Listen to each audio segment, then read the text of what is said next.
Okay, so my significant other does have COVID, just tested positive. So that changes what my plans are. They're actually doing okay enough that they can kind of, you know, go on to the next, we have to check out of here. This place is full. So they're going to go to fam camp at a military base, and then they'll just kind of limp their way back. I had plans of things I was going to do, which I'm not going to be doing because I now have to, you know, mask and try to not infect anybody. I have no symptoms right now. So I may not have gotten it. If they have the same COVID that I had in May, maybe I won't get it, you know? So yeah, I haven't really figured out what I'm going to do. I'll have to just see how I feel. If I get COVID and I'm still on the road and I feel terrible, then I will just check into a motel and stay in a motel for 3 or 4 days. I feel fine, then I'll just keep wearing a mask. And then besides that, I think I'm just going to, you know, spend the night at rest stops, you know, do things to try to minimize exposure to other people as much as possible. There's always something, right? There's always something. So my significant other's never had COVID. So 3.5 years. Took me 3 years. Took them through over 3.5, actually almost 4, right? It's January of 2024. Wild. It is an amazing virus that mutates enough to catch us all, huh?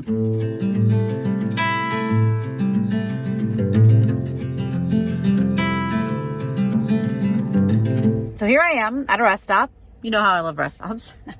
This is one of those rest stops though, where the cars and the trucks aren't separate. You can see the tractor trailers behind me. It's much nicer at a rest stop when the cars kind of have their own lane and the trucks are in their own place. First, it has more spots for the cars usually then, but also it does cut down on the noise and kind of makes it feel a little less scary that these trucks are coming right next to you. But what are you gonna do? So I'm outside of Phoenix area, which I'm happy about. Now I'm just in the desert, much better. And I don't know what I'm going to be doing next. That's part of the reason I stopped. Part of it is because I actually need to stop and reply to some client emails and things. But besides that, I need to decide, so my significant other has COVID. And so today is day 0 because today is my last contact with them in person. So you test on day 5 if you don't have symptoms. Day 5 for me, today's actually Friday. Yeah.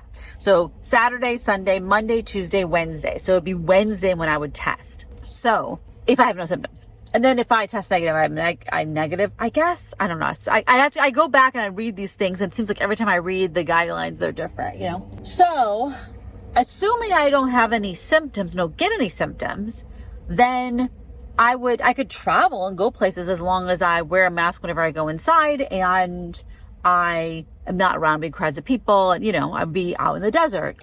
The most contact I'd have is a drive-through, gas station, going into the restroom at the rest stop, you know, and I could still do things and enjoy myself. However, I do need to take a shower at Planet Fitness, which I could also effectively avoid people by just wearing a mask when I go in and then I just take a shower and I leave. Like I wouldn't work out or anything, but there's that.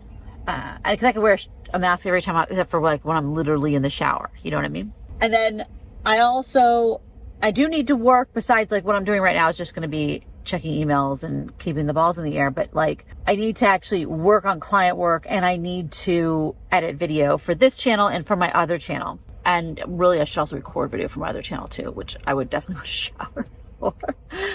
One of the nice things about this channel is that this is my channel where I'm just like how I am and I'm presenting the mess that is my life. So sometimes I have not showered like today. I didn't bother because I was planning to go in town and take a shower, but then I am officially exposed to COVID. So that changes the calculation a little bit. Because the thing that I'm actually concerned of is I come down with full-on COVID again, because I had it in May, and I'm in the middle of the freaking desert. And while, I mean, I actually do have a plan. I would just go to a hotel room. I would go to a motel. I wouldn't go to a hotel. Go to a motel room and just camp out there for a few days until I feel well enough to keep driving. Oh, there's a fly in here. Gosh darn it. There are a lot of flies here. I know how I felt when I had COVID last time. I felt terrible. It would be a while before I'd be able to drive, you know? So is it better for me to just go back? Now, one of the reasons I stopped here is so I have to decide which way to go back. If I'm going to go straight back to the Bay Area, I need to avoid driving through Tehachapi Pass, which is on 40, on Saturday night, Sunday morning, because it's going to be snowing. But I could just, I wouldn't be driving at night normally anyway. So I could still go that way and just like avoid it, you know, just by going the drive super early in the morning. I honestly don't know. The guy here doing the, like janitor stuff. It was funny because he's right in front of my car, not the building. It's like, hi, I'm YouTubing. Yeah, it's really hard because there's a good chance I won't get COVID at all. But the thing is, we haven't been spending the same night together in the RV for the last three nights. But before that we were, and also we were like literally in the RV together, you know, eating and hanging out and stuff like that. I mean, we kept a distance, but they tested negative for COVID. So we were kind of assuming that was true because they already had symptoms. So it just seemed like, oh yeah, there must be, you know, you must not have COVID. I don't know. So I'm going to check my email and I'm going to think about it and decide.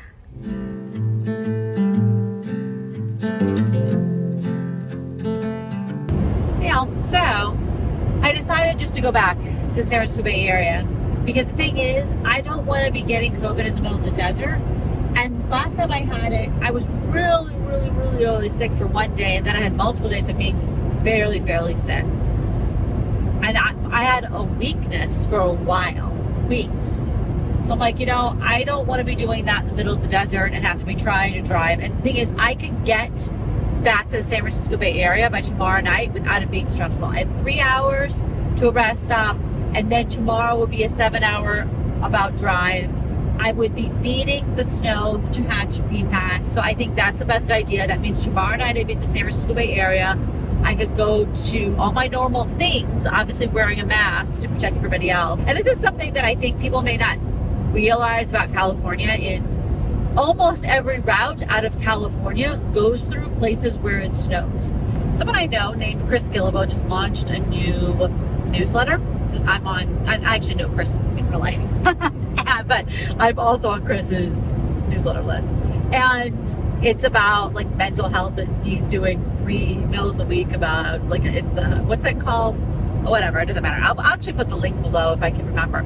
But this second email that he sent so far in 2024, which was today, had a number of things in it about kind of how he's not going to be giving us the conventional advice. Like he's not going to say meditate more, and these kind of ridiculous things that maybe work for some people but are so generic there's no point in even writing about them, right?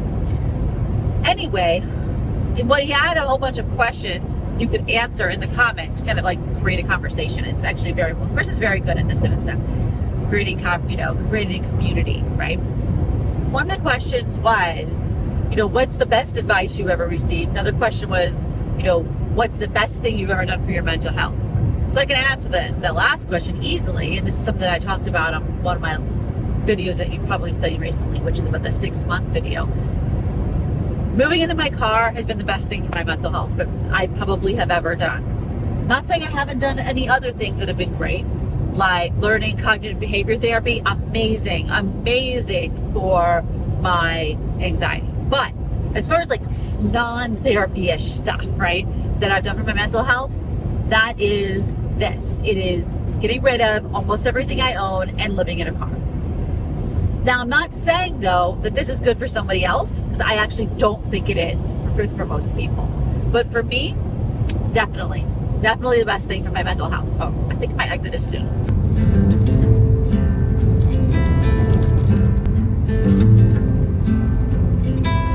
So the worst piece of advice for mental health that I've ever received was doing morning pages. So this is something from the book called The Artist's Way. And this is a tool that has been great for so many people. For me, it was horribly toxic. So the idea of morning pages is that you sit down every morning and you write in a journal. I can't remember if it's like 3 pages or 3 minutes or I don't know, whatever. It's like for a certain amount of time or pages. And you just let everything in your head dump out onto the page. And the idea is that it empties out all the junk out of your head and puts it on a page so that you can start being creative and do your artistic thing. Write your book, do your art, whatever. So for me, this was terrible, and actually precipitated the worst mental health I've ever been in my life.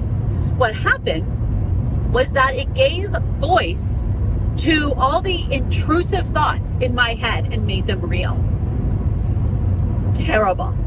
And it was just full of trauma. As I said, intrusive thoughts, mean things that my brain says to me, terrible stuff. I mean, just terrible, terrible, terrible things that you're much better off just letting pass through and keep going, okay? This gave it voice, and then it made it more and more and more and stronger, and that actually precipitated the worst mental health, the most terrible anxiety I've ever had. So it's something that actually works for a lot of people. First, journaling in and of itself is not bad for me. It's that specifically. It's journaling without a prompt where you just let this stuff in your head flow out. To me, that's intrusive thoughts is what comes out. And we do not need to give voice to that. Now, journaling in response to a prompt is wonderfully powerful for me, but just free journaling, terrible, terrible, terrible for me. It's an example of how what can work for some people, what can work for thousands or maybe millions of people, does not work for everyone. Especially if you're neurodivergent, especially if you have mental health issues, whatever, it may not work for you. And it's important to realize that and stop doing it as soon as you can. I thought, oh, well, it's just not working because I'm not trying hard enough. I'm not doing it for long enough, whatever. And I actually dug myself a hole that I had to hire a therapist to help me get out of. So that is not something I would ever do again. And those journals are actually gone. I don't go back and read them or think about them, about what I actually wrote in there. Because you know what? That stuff does not need to be dealt with at all. Now, journaling in response to prompts, I had been an incredibly useful tool. But yeah, free journaling, morning pages, terrible, terrible.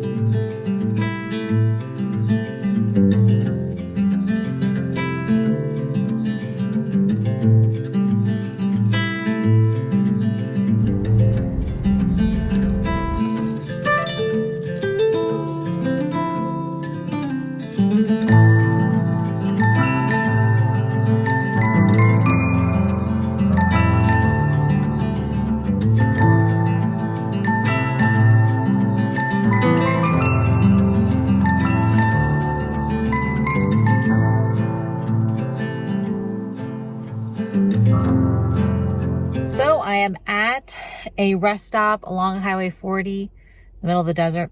There's at least one other vehicle. Looks like there's going to be sleeping here. And then there's a whole bunch of tractor trailers, of course.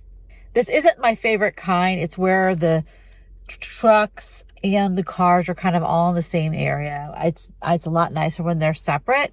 So the trucks aren't like literally shining their brights into your cars. I mean, it's just there were normal headlights, but it's very, very bright. But that is what it is. So right now I'm just sitting in my car watching YouTube, eating some food, that winding down for the evening. And then in a little bit, I'll go in and go to the bathroom, brush my teeth and stuff. And then I will put up my window coverings and be in for the night. I'll probably be waking up and starting really early because I'll pretty much just wake up, go to the bathroom, grab something to eat out of my trunk and drive. It is going to be cold here tonight. It's going to be in the 32 degrees or something. So I'll not want to hang out. I want to get on the road.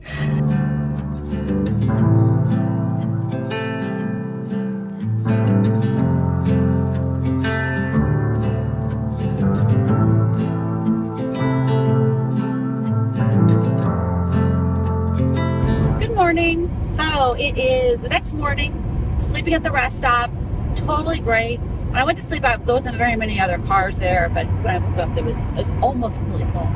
That is one thing in California, when it's not Christmas Eve, the rest stops do fill up, but it's not a big deal for me because I get in so early and go to bed early. So, yeah, so I am on my way back. I had a couple bars and had some iced tea. Then I just went to McDonald's and got some breakfast and coffee. Coffee here costs twice as much at McDonald's. It costs twice as much as it does in the San Francisco Bay Area. It is so weird to me. I had no idea that the prices of McDonald's stuff was so widely variable and that the Bay Area would be cheaper. That's not intuitive what you would think.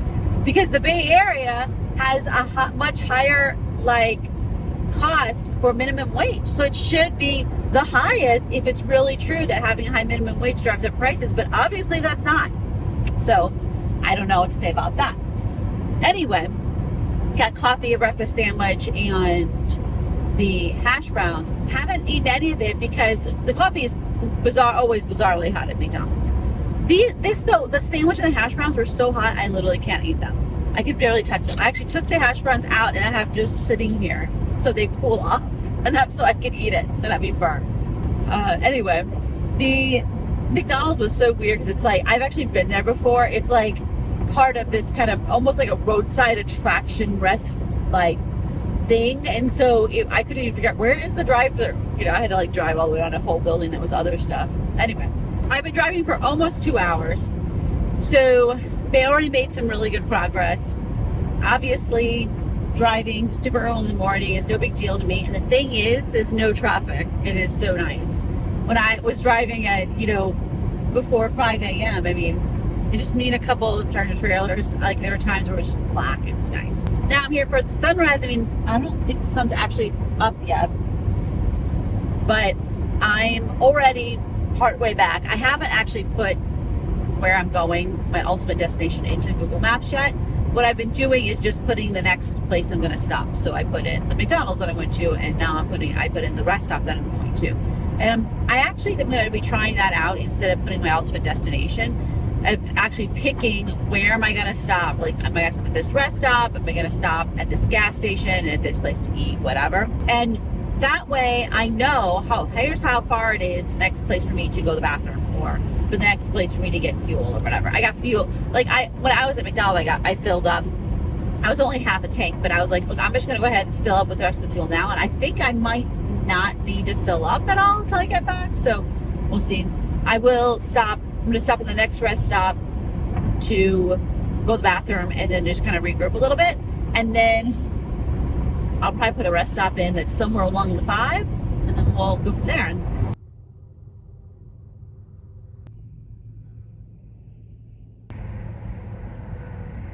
There's trucks at this rest stop, no cars, like zero.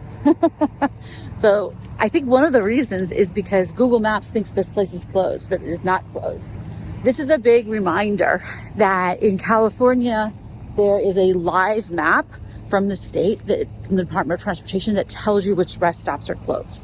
But Google Maps is wrong, regularly wrong, whether or not a rest stop is closed or open. Someone reports it closed, Google thinks it's like closed permanently when it's just was closed for some temporary problem. So this is still showing up as closed, and obviously it's not. And probably that's one of the reasons nobody's here. I'm going to show you what the room looks like because no one's going to be in here.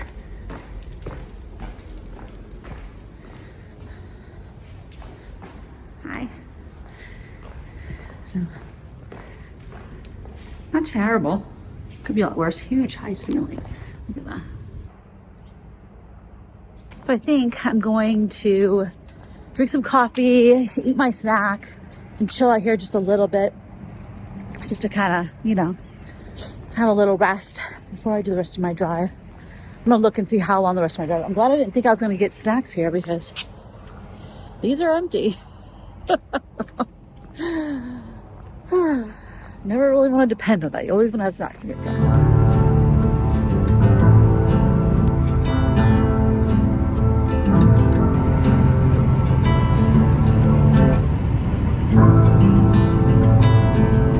So one thing I was planning to do for this trip was to figure out cold, specifically under 30 degrees. So I've camped down to 29 degrees. It's been totally fine. And I've figured out down to like 28, 29 degrees, totally fine. But I want to figure out all the way down to 15 degrees. This is all Fahrenheit. If I can go down to 15 degrees Fahrenheit, then I can open up camping to a lot more places where I can go in the winter. And I'm not just stuck in coastal California, southern Arizona, you know, think places like that. I mean, and not just those places, southern New Mexico, Texas, etc. But you get kind of limited upon where you can go. There's Joshua trees. I drove through the Mojave where the Joshua trees are in the night, so I didn't get to see them. That was one of the places I was planning to go. So yeah, in that February trip, I'd want to also go to Like I might go down to Mojave and go there, or I might just go up at 395. I don't know. It'll also depend on weather. Look, there's snow up there.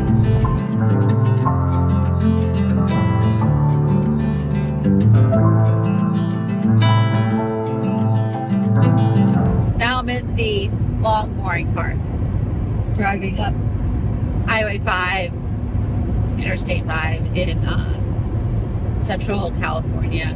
It's just cars and tractor trailers and farmland and flatness, and I've driven this so many times I can't even tell you how many times, so it doesn't have anything that's interesting about it.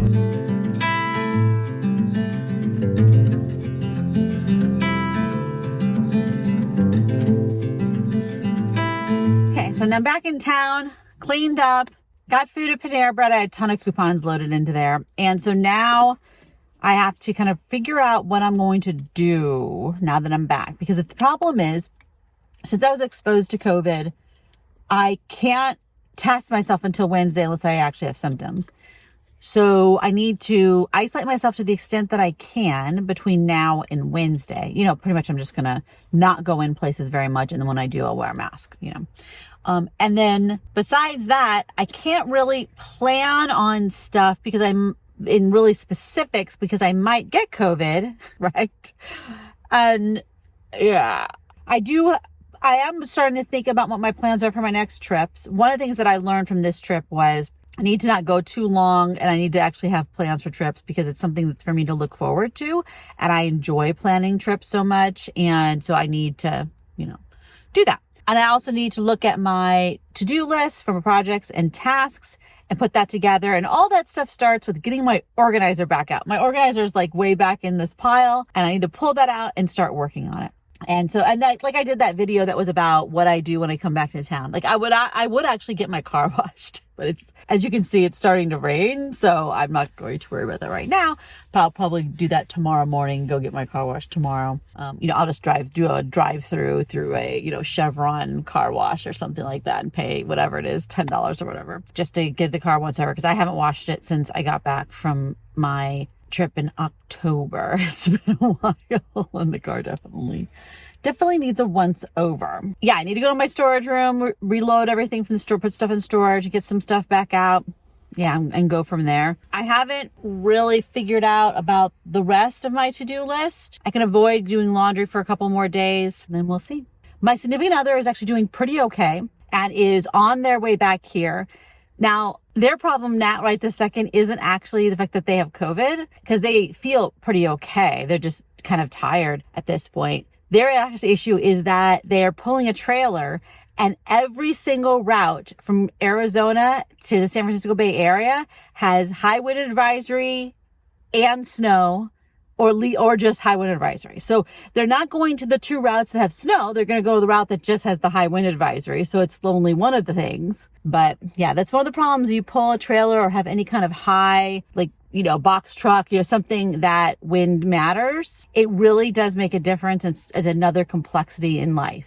That's one of the reasons, like, it's yet another reason why I think most of the time I'm going to be driving and living in just a regular car of some kind, because you don't really have to worry about wind advisories. But if you're in a van that has a higher top, if you're in obviously a box truck or pulling a trailer or whatever, you really have to look at the wind advisories. And there are a lot of times you can't go places because of it.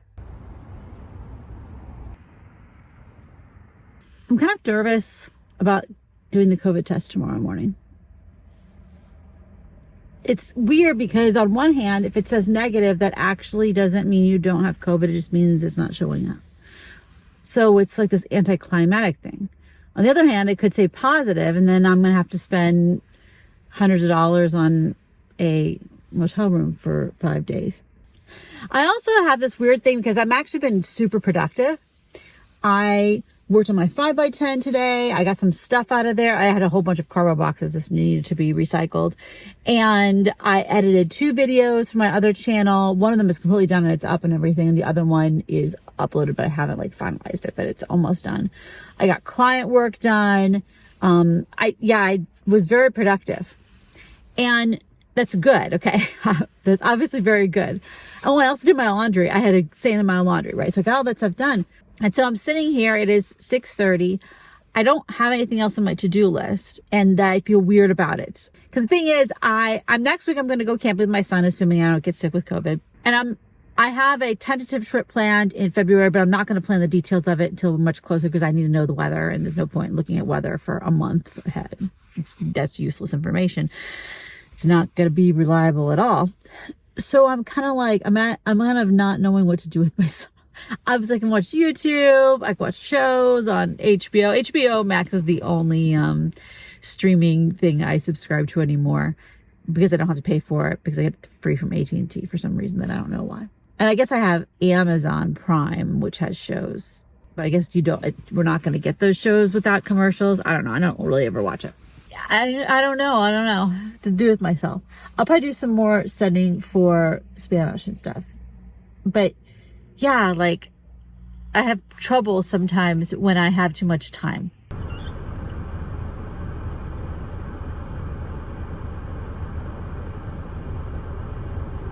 All right, I'm about ready to do the COVID test. But before I do that, I'm going to tell you a little story. So I have sponsors and affiliates on this channel. And I've been working with them and they send me things of like, here's the rules for how we want you to talk about the product. And here's the And it's very easy to navigate. No problem. Except for the one affiliate one of the companies who's stiffing me and all the money. But that's a different issue. Anyway, on my other channel, I've never done any affiliate stuff because I really didn't think if it was going to work necessarily with me as a lawyer. And so I just had put it off. But I had multiple companies approaching me like really, really wanted me to do this. And I was like, well, for services I no longer offer, maybe that actually makes sense. It's kind of a win-win. So I did a video that I just put up yesterday that was about 3 different companies who I have recommended for years. And now I'm an affiliate of them. And then I talked about what I recommend them for, kind of a thing. So this morning, or in the middle of the night, actually, one of the companies sent me a thing at first they turned off my commissions. And then they sent me a thing saying that I had to change language in the video itself. I'm like, the video is already up. How am I changing language? To the specific words they want me to say. And then they had specific things they want me to do by the link. So they said, oh, otherwise I wasn't compliant. For the record, I'm a lawyer and I know how to be compliant. Okay. I get that they have their own little rules and that's fine if they would have told me about it ahead of time, but my stuff is compliant. Besides that, then they said they didn't like what I said because I had positioned them as a value brand by saying that they were the best if you wanted to be cheap. And that's what I think. And I've said that many times in other videos. And they contacted me to be an affiliate after watching those videos. And they come in and they're like, we're not a value brand. We have all this blah, blah, blah, blah, in one big paragraph and how wonderful they are and how great they convert for people and their mobile device. I'm like, what are you even talking about? And it's like, no, honey.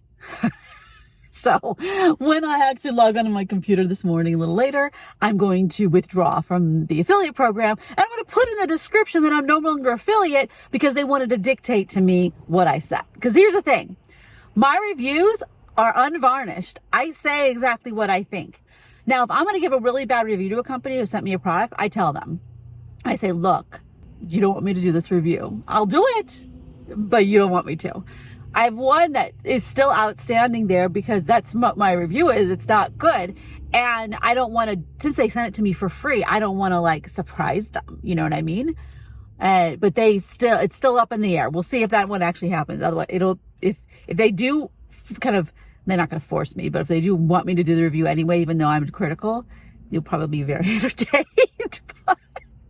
But yeah, like if someone comes in and dictates to me what I'm going to say, no, thank you. I'll just not have that money because my integrity is way more than any commission you would ever give me. And that I can't even explain to you how much I was annoyed by that this morning. And also it's just silly of them because they actually position themselves as a value brand. They have like a free thing, a free level, if you could say.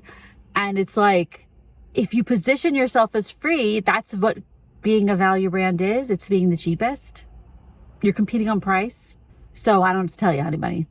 I think what I'm going to do is withdraw out of the affiliate program change on my description and then email the guy and give him feedback on their policies.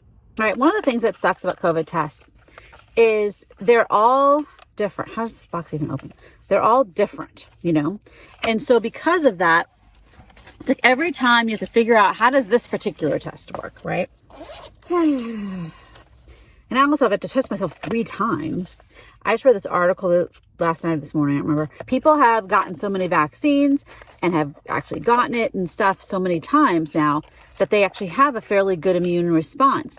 And so instead of it showing up after 1 or 2 days, if you're positive, it doesn't show up for like 4 or 5 days, which may have been the reason my significant other said didn't test positive till the second test. And so it's like, so now you have to keep testing over and over and over again. All right, so let's see. We got that. We got that. Prepare materials. Open package. Take out the test. Get all that stuff out. Open the follow-up pouch. Open the package. Take... What? Oh, yeah. No, this one was already pre-filled. Remove the swab. Don't touch the tip. Keep it for later use. Gently insert a 1/2 inch into your nostril. Firmly and slowly brush against the inside nostril for at least 5 times. Take at least 15 seconds. Ensure to collect any nasal drainage using the same swab. Repeat the same. Should both nostrils with the same swab. Tap the tube vertically on the table and twist the large armed cap. Insert the swab. Stir 15 times. Squeeze the side of the tube to get as much as possible. Screw the lid back on. Put the swab back. Twist the small cap.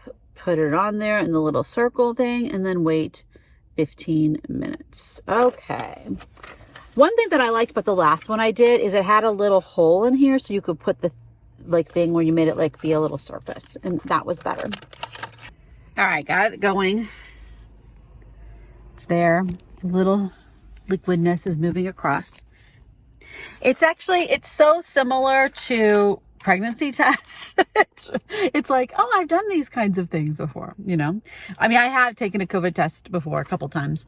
The last time was when I actually had COVID. And when I did that and the little liquidness moved across, it immediately kicked off as COVID. I didn't even have to test myself twice. It was just like one and done. So far we're okay. I put a timer on, of course. So you're supposed to wait 15 minutes. I actually do not think that I'm going to test positive for COVID because I have no symptoms, and my significant other had symptoms and tested negative the first time. So I really just think that we don't have, like, these tests aren't sensitive enough anymore. And yeah, you can totally go get tests, PCR tests, but I don't even know how you do that anymore. I mean, like, it used to be you could go to get tested from the county. They don't have that anymore. I guess I can go to Kaiser, but I honestly am not even sure how it works anymore. Okay, so I'm good so far. Only have the control line. It's in the garbage. But you still got to take 2 more tests. Like, I wonder how many people are actually still doing this. Is it just me? And maybe people who work in, jobs in the medical field or some, I mean, are everyone still doing this? I think people aren't. Being responsible is very annoying. So one thing that's hard about organizing a storage unit when all the stuff is already in here is that you don't really have room to organize it. So, like, to organize something, what you should do is put like with like, right? Have all the cooking stuff together. Have all the camping gear together. Like, you know what I mean? I don't have space to spread out stuff like that in my storage unit. I already have a bunch of stuff piled outside. Someone can get around it, which is why I have it piled there. I moved all the stuff that I'm not going through right now to the back. So it's like piled to the ceiling. Yeah, to the ceiling. That's all the stuff that's not a high priority. So I need to go through and sort out electronics or just electrical things. So it's things that plug into stuff. I just sort through camping gear, food gear, clothes. Clothes I have gone through multiple times, so it's really just literally about organizing it. And then the camping gear and cooking stuff is just a mess, and there's way too much of it. And I, of course, already went through it all when I moved in here, when I moved out of my place, and decided a whole bunch of things that I wasn't going to take. But the thing is that it's still too much stuff, and there's a lot of stuff that I have not used at all. Now, will I use it in my next rig? Which isn't that long from now. I'm planning to get that in the next year. So I might, that's short enough of a time frame that it's not insane to store it. But if there's stuff that I'm not going to use until I own a house, it doesn't make sense to keep it unless I have sentimental value to it. So I have a couple things in there that are I particularly have, you know, something brings me joy, or someone gave it to me and it brings me joy, and I think I will use it if I have more room. But there's a whole bunch of stuff where it's like, it's just a thing. You know what I mean? Getting rid of it's no big deal. It doesn't make sense to store it all this time. I'm definitely not going to get a bigger storage unit. The goal is to get this to be usable.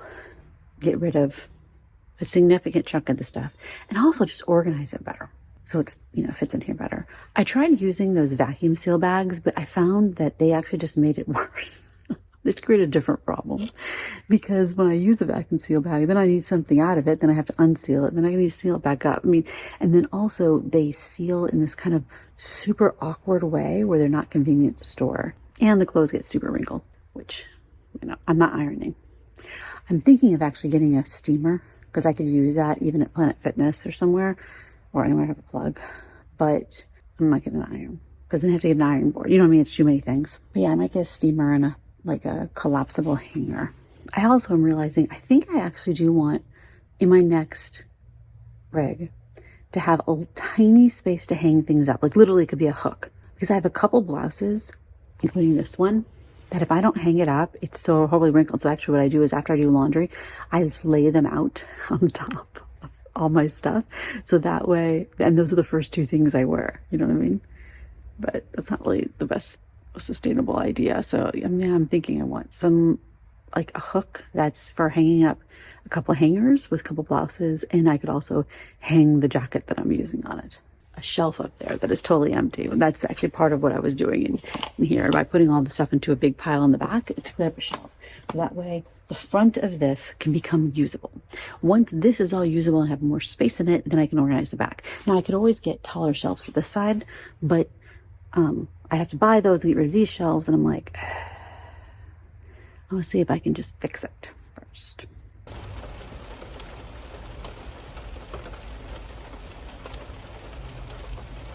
I'm having a little bit of trouble this week because I'm really kind of sad that I missed the snow in the desert.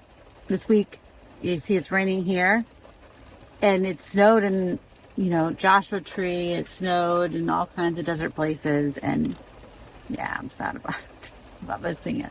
Not that it might not snow in February when I plan to go, but the thing is I came back to do the responsible thing because I was exposed to COVID from a significant other, and like I was, you know, really exposed, you know what I mean?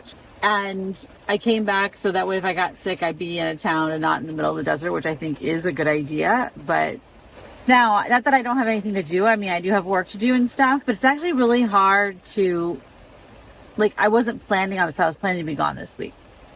I was planning to do a day or two of work and then be out in the desert again. So it's like very anticlimactic kind of a thing. I'm just, yeah. Hey all, so it is Friday. It is time for my next COVID test. So let me dig it out of where it is, somewhere deep inside this.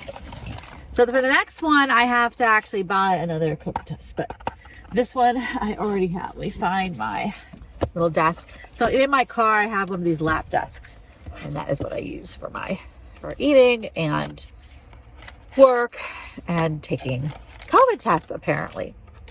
The nice part is I already did this once, so it makes it a lot easier to do a second time. Now, I am a little bit sniffly. I don't have a sore throat though. And the sniffliness could just be my normal allergies that I have pretty much all the time.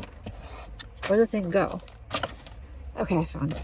It's funny how you can lose things in a very small space, but all right. So I'm getting the thing out just so I remember all the little steps. Here we have the little card. All right, so we're gonna open up the foil pouch for the little card. And we're gonna open up this just to make it so it's ready to go. Okay, and then this actually has the liquid in it. All right, now I'm gonna go ahead and do this thing. Okay, so I did that with the 3 drops. Now I need to put on a timer. So far, I don't see a line, which I didn't expect to. I don't actually think I have COVID, but I am being cautious. All right, so I see the control and I see nothing on the test, so sounds like it will be fine, but of course I gotta wait for the full 15 minutes. Okay, so another negative COVID test. Yay. So I have to do one more on Sunday. Today's Friday. Because apparently you have to test yourself 3 times now to be fully negative. Does anyone doing this besides me? I don't know. But I will feel better. And then I feel like I'm doing the right thing. But to wear masks for 10 days though. So I'll wear, like, I hardly go in anywhere anyway. But when I do, I have a, mask. Whoops. A mask right here. I don't have any N95s. That's just what I have. And that's what we're getting. That's what we're getting.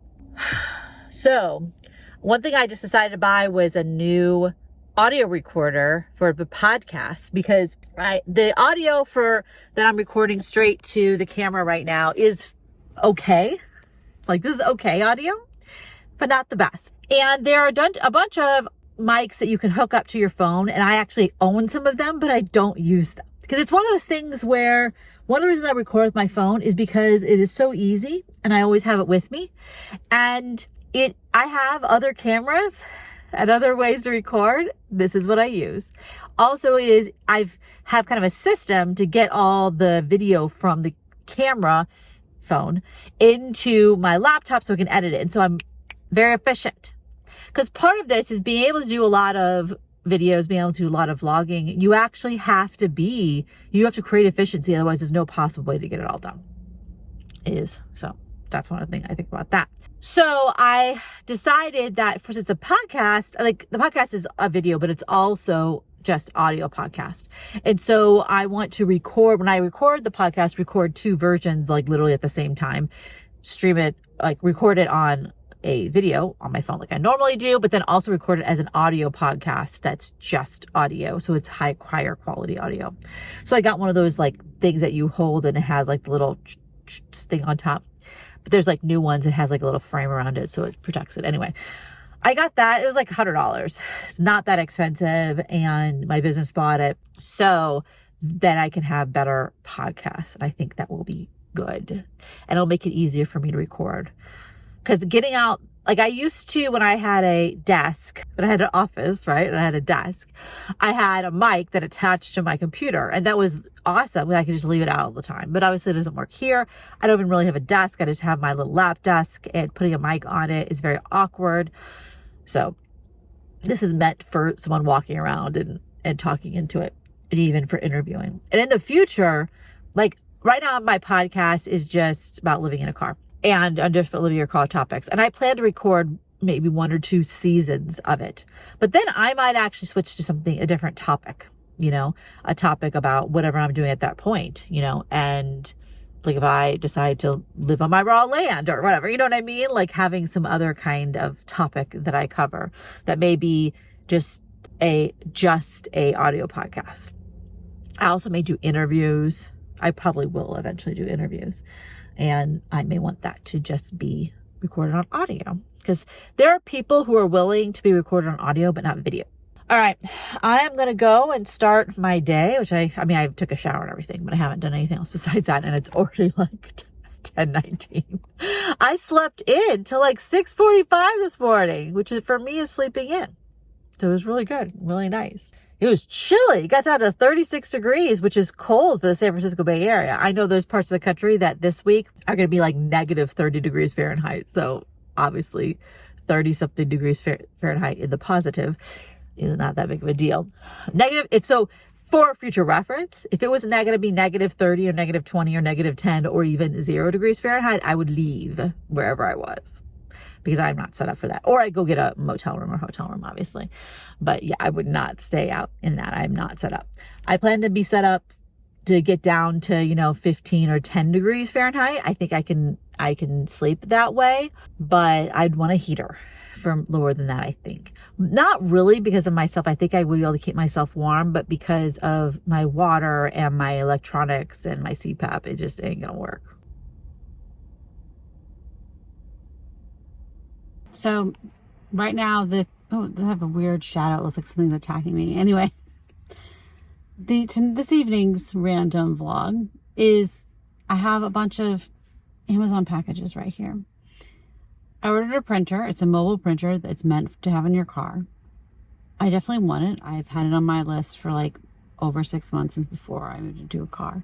I've not had a printer for the last 6 months and it annoys me. So on many levels, I've had stuff printed at FedEx office and then sometimes they mess it up. I can't deal. Okay. I need to be able to print things. The problem is I just can't deal with setting up a printer. I'll probably do it tomorrow.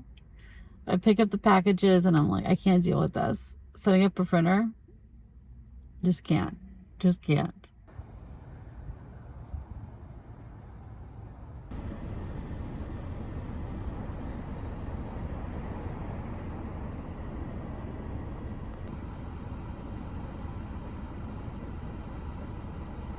Okay, I set up a printer. I now have a printer that works inside of a car.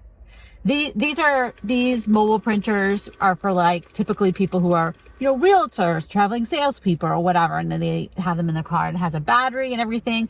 So yeah, this cost, well, my business a couple $100, but I need to print things sometimes, you know, especially for work. But then also occasionally I want to print something. I want to print, you know, a reservation for a campground or, you know, something like that. And not having a printer really, like the last 6 months, that's not been cool. And I even thought about having my old printers in my storage unit and then just going there to print out stuff. But I think I actually want to take it with me. So I even got a case for it, which this looks kind of big, but I think when I need it, having that in my trunk will be very helpful. So, and it does not need, it connects directly. Like the printer has its own little Wi-Fi. So it connects directly and can print from my phone or from my laptop, and it worked. Yay. I will say there's something really nice about Macs and Apple stuff is the drive. You don't even need to like get a driver. It just like works magically. And that, I mean, that is really nice. Like this actually came with a CD-ROM for PCs. And I'm like, I have a Mac. And also I have no CD-ROM drive. So I have no paper though. So I had to actually, I printed all my test things on a thing from the Grand Canyon when I stayed there. So it has all kinds of printer test things and also a couple test things, one from my phone and one from my laptop. It's a color inkjet. Inkjets are annoying because you have to buy ink all the time. However, this is a Canon, so like I can get the ink anywhere. I don't have to like weirdly order it from any special place. So that's good. I can get it on the road. And fundamentally, when it comes down to it, like the fact that I can print in color is actually helpful. I mean, I'm not thinking this is going to print high quality things, but it is nice to be able to print something. Today is Saturday. Tomorrow is the last day I will test for COVID. I slept terribly last night because in the middle of the night had these like intrusive thoughts that I had COVID and it was like intertwined in my dreams. You know what I mean? And I was really upset because I wasn't going to be able camping with my son and like all this stuff. Okay. So, that's some crazy lighting. So it is my last COVID test. I found COVID tests in my storage unit. Yay, so I don't have to buy anymore. So I actually found 2 boxes, and each box, of course, has 2 tests. I only need 1 test for this. But that's fine because now you need to always have 3 tests around because you have to have 3 tests to prove your negativity. That sounds weird, but so I'm going to do this last test. For some reason, this one you have to wait 20 minutes, whatever. And then I will be good to go. All right, so this is a different brand. Every brand has their own way they do it. All right, so we got 2 of the testy things, 2 of these things, and only 1 of these. I'm thinking there should be 2 of, no, oh, here's the other one. This is a weird test. You have to like put the swab, I'm not gonna show it to you because it's gross, but you have to put the swab in there and then drop these droppers. Who designed this thing? I don't know. But all right, we're waiting 20 to 25 minutes. 20 minutes is what I'm waiting for. Yay! I did the 3rd test of 3 and it's negative, so I am good. But now I have the other 3 tests from this kit left, so I'm going to keep those in my car so that way if I ever have another exposure, then I already have the entire set of tests with me that I need to have. So, yay! I assume that means I'm okay. I don't know. I don't really understand the rules for COVID anymore, but here we are. So, it did help me. Like one of the things I had to do with this whole thing, being exposed to COVID thing, is that I had to think about what I would do. Because I had COVID back in May. So I had COVID like 7-8 months ago, whatever it was. And I know how sick I was, and I know how that felt. So what I would do is, like, you're supposed to when you have COVID, you're supposed to isolate for 5 days. So I would get a motel room for 5 days. I would get a motel room that has refrigeration and a microwave. I'd order some groceries that would be things that I can heat up in a microwave. I would order, like, I'd make sure I have crackers and bread. I'd make sure I'd have a bunch of different soups. And then I would literally just heat soup up in the microwave and eat it with bread and crackers. Because the thing is, I remember how I felt. I lost all my appetite. I felt it was very hard for me to eat anything. And yeah, that's what I would live off of, you know, and maybe some drinks that are very calorically dense, and just have that be it. And then maybe, you know, occasionally order some food for delivery once I get to a point where I feel like I can actually eat real food more than just canned soup or something. But that's what I would do. And I'm glad that I kind of thought about that, because now I have a plan. So if I start feeling, and this isn't just if I feel hopeless with COVID, it's also if I got influenza or, you know, anything really sick. But specifically with COVID, I would get it for 5 nights. If I thought it was just something else, I might do less than that. But I think the thing about 5 nights is I've never been sick where I would need longer than that in a motel room. When I had influenza, which was like almost 10 years ago, maybe it was 9 years ago, I think, I ran a really high fever for a while, but yeah, 5 nights would have totally been enough. So that is kind of my plan. All right. Again, this is Elizabeth Off Grid, and I don't have COVID, so that's great. That means that this week I can go camping with my son. Today's Sunday. We're going to go camping on Tuesday. Knock on fake wood. And so that will be my next little adventure. So again, thank you for watching. You want to say hi? Feel free to say hi in the comments below. Thumbs up, subscribe, all the things. Talk to you later. Bye-bye.